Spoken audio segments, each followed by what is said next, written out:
Welcome to News Stripped Down, where I dig through the news and weed out all the nonsense so you guys don't have to. 30 minutes or less. Why? Because anything longer than that's probably just BS. Today is March 10th, 2026. It's minus 8 degrees Celsius. That's minus 17.6 degrees Fahrenheit to you guys down in the States. And let's get to some China Canada news. So Lotus is becoming China's first EV brand to enter the Canadian market here, even though they're being going to be charged 6.1% tariffs on Chinese EVs. The CEO of Lotus has announced that the company has temporarily suspended exports to the Middle East due to the conflict that's happening over there. So there's going to be an influx of these Lotus electric vehicles just sitting there right now. So those projected numbers in Canada of the 49,000 electric vehicles that was projected to be allowed in Canada could rise now just because with the deals that Canada's made with China and just this influx of vehicles. But we could also see those Lotuses being shipped throughout Europe as well too. And then Germany and China. Here we go. Germany has passed China in the arms sales here in the last 4 years, expanding global markets plus supplying Ukraine with weapons against the Russian war machine. Uh, with shared global arms through Germany rose to 5.7%, which China is just shortly behind at 5.6% with global arms trade. Uh, so that's pretty interesting. We'll see what happens here. I see China getting ahead here with the conflict that's happening in the Middle East. Um, and some shared deals here with Canada and some trade talks with Mark Carney with some German manufacturers, military manufacturers. So we'll see some definitely big deals coming up here, but keeping an eye on Germany's arms exports is something to be watched definitely in the next couple weeks here. And then over back to Hungary. I was talking about Hungary yesterday detaining some cash that had been brought into the country from Ukraine. Roughly, I think it was 50 million US dollars, or was it 40 million? And then 35 million in euros, plus 9 kilograms of gold worth around 1.5 million dollars. So right now, Ukraine is saying that Ukraine authorities and European bankers are refuting claims that this money is not being used for money laundering, saying that since the war started, vehicle transport of large sums of cash is necessary.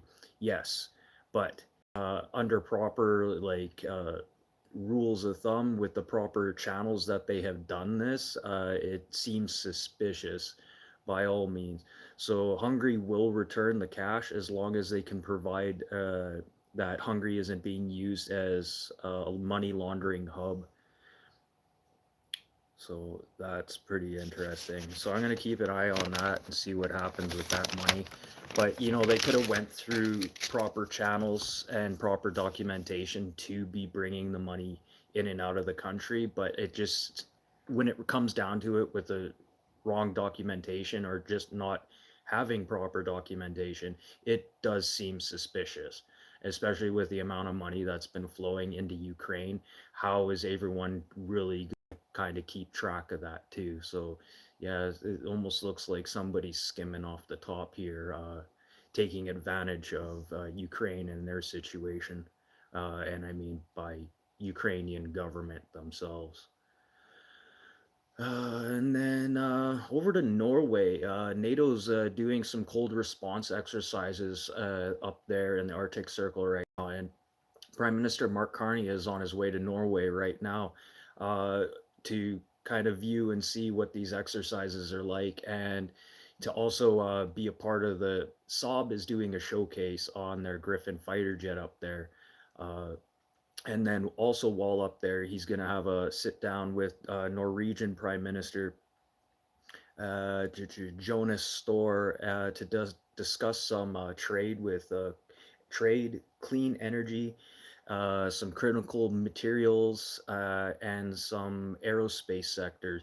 With Canada putting a lot of money towards Canadian defense contractors and expanding global arms trade, this could be good with Norway to get some, Bombardier products or other military products out to market.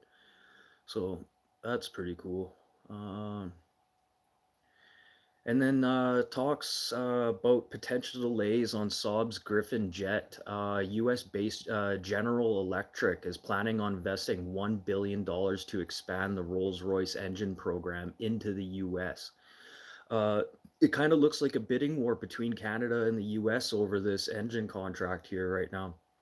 Yes, parts for the Rolls-Royce Saab engines are some of the products are produced in the US and here in Canada. So for them to, kind of want that project on their side, bringing income on their side would is pretty viable. But at the end of the day, Canada wants this as well. So we'll see what happens. But by the looks of it, that $1 billion has already been invested into this jet program setup. So we'll see what happens. Uh, and then talks over this Griffin jet while he's in Norway. They're talking about showcasing this jet. Uh, Canada is still thinking about purchasing a few of these jets. And then showcasing the Griffin's winter ready aircraft with remarkable reset and reload times while using shorter runways as well. So very well adapted plane, all like well rounded. Besides its stealth capabilities and things like that, but this is a very small aircraft. If you guys take a look it up and see actually how big the Griffin is. Somebody standing next to it. It's a fairly small aircraft, good for short runways. And over to Turkey, a Turkish bank was charged for the transfer of $20 billion of restricted Iran funds. Accusations spawned into an international battle over corruption. Uh, but the U.S. has dropped all charges, or considering dropping all charges, due to Turkey's role in the release of hostages of the 2023 Hamas Israel attack, and their pretty much direct involvement with talks between foreign officials in Iran and U.S. So Turkey's always kind of in the middle there. It kind of seems like they're going to get away with what they did just due to the fact that, they've been trying to help on both sides too. And they did release some prisoners, but part of that giving the $20 billion back was probably part of the agreement too. So this could also be why those charges have been dropped. And then over to Canada. Yeah, women's rights in Canada have just taken a major leap. As a right to have clean air and fresh water, uh, uh, provincially regulated workplaces must provide products such as pads and tampons for in all washrooms as of August. So it's not just a right to have clean air, it's not just a right to have clean water, it's also a right to bleed. So that's interesting to see where that's going. Women's rights actually going somewhere, and it only took till 2026 to get something like that to happen. Like, so funny. But yet you can get free condoms. And then, yeah, that retired Major General in the States there, William Neal McCaslin, yeah, age 68, is still missing from his home in New Mexico. So, yeah, you guys go look up a picture of him. If you guys know anything about him, definitely call authorities for sure. This guy is very well connected to some major dark secrets. He worked for some pretty hardcore military uh, installations, and yeah, and some work on Project Blue Book, and yeah, so and coming at the tails of Trump just announcing that he was going to release some UFO files. This is the guy that people would want to be talking to, and he just happens to go missing. So, yeah, if anybody knows anything, please tell authorities. The FBI and the Air Force are looking into this still, just due to the fact that his knowledge and the weirdness of his disappearance, almost like he was going to meet somebody. He didn't want anybody to know he was going to meet because he left his phone and his watch. Dude, well, he had a Google Watch. He's a very athletic guy. And then for him to just leave his watch too is definitely very suspicious. And an update on Ori Solomon, the Las Vegas Biolab. Finally, we got some information. It's not good information, though. It's actually kind of frustrating. A federal judge has ordered the release of Ori Solomon. Uh, yeah, he's the property manager connected to the Las Vegas Biolab that got two people sick at his Airbnb disease. Charged with unlawful possession of firearms, Ori Solomon, age 55, who was released on personal recognizance and ordered to surrender his passport. Okay, passport? Which passport? His Israeli one or his French one? So I don't know if that was a typo or what, but he has multiple passports if you guys do the background on this guy. Uh, Yeah, and then his French passport has similar spelling name, Ori Solomon. Very biblical if you dig into that a little bit more. So yeah, he's out and free walking around, which is pretty scary considering his ties with Jesse Zhao in California there, and where his funds were coming from. Yeah, funds for this Ori Solomon. He'd been getting funds from Chinese foreign national banks. And for him to just be walking out right now and just hand over one of his passports, yeah, he can still go somewhere.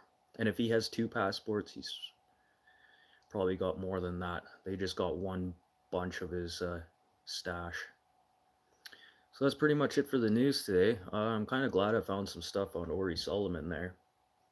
So yeah, that's pretty interesting. And then what's happening in Turkey there with, or sorry, Hungary and that money between Ukraine. Yes, it is suspicious, and I'd be looking into it too. Like, and this comes down to a national security thing for Hungary because they don't want foreign funds coming into their country without their knowledge because it affects the value of their dollar, which I don't think like you go to Mexico and you travel, they want to know how much money you're bringing out of the country just so they can deal with the currency influx. Like, so that's pretty interesting. So that's it for the news today, you guys. If you like the news like this, no nonsense, interesting stuff. Not really anything about Epstein. I won't talk about that. And there's too much stuff about Iran to talk about, so it's just not worth talking about it. You can watch the regular news for that. But if you guys like the news like this, stripped down, yeah, hit the like button. Subscribe. I'm here Monday to Friday, 4 to 4:30 p.m. Central Time. And yeah, let's end everything off on things that happened today in history. March 10th, 1920, British Parliament passed the Home Rule Act, dividing Ireland into two parts. Yeah, that didn't turn out very good. Didn't turn out very good. March 10th, 1952, General Batista held a coup in Cuba against, well, held a coup against the government in Cuba. March 10th, 2000, the Nasdaq composite stock peaked, signaling the beginning of the end of the dot-com boom. Yeah, that was pretty interesting. The end of the dot-com boom. And then March 10th, 2015, Marvin Gaye's family wins a settlement of $7.3 million for copyright infringement against Robin Thicke, Pharrell Williams, and T.I. over same sounding music. But they did win that case, so obviously they had a good case against them. And then today, days. Today, March 10th, in 1940, Chuck Norris was born. And then 1972, he also appeared in Way of the Dragon with Bruce Lee. Kind of the beginning of his career there. So that was pretty interesting. March 10th, 1958, Sharon Stone, famous actress. She's known for her role in Total Recall and movie Casino with Robert De Niro. 1971, John Hamm, he's 54. He's an actor as well, known for his role in the TV series Mad Men. And 1983, Carrie Underwood, age 43. She was the 2005 American Idol winner, going on to still quite a bit of success. She didn't peter out when like some of the other idols did. And then 1992, Emily Osment, age 33. She was the girl in Spy Kids, doing the Spy Kids series. So yeah, still pretty young, 33. And then 1994, Bad Bunny. Ooh, Bad Bunny. He's 32 today. But that's it for the news. I'll be back tomorrow, you guys, and see if I can dig up some old stuff that we never got any answers to, like that Ori Solomon thing I did today. Like doing stuff like that, stuff you don't hear about in the news after. You always hear about something happening, and then you never hear about the results after. It's always in some little article at the bottom somewhere. So I'm going to do some more digging here, and I'll see you guys tomorrow. Hit the like button, subscribe. Here Monday to Friday, 4 to 4:30 p.m. Central Time. Okay, see you guys all tomorrow. Peace. Walk, walk, walk, walk, walk, walk, walk.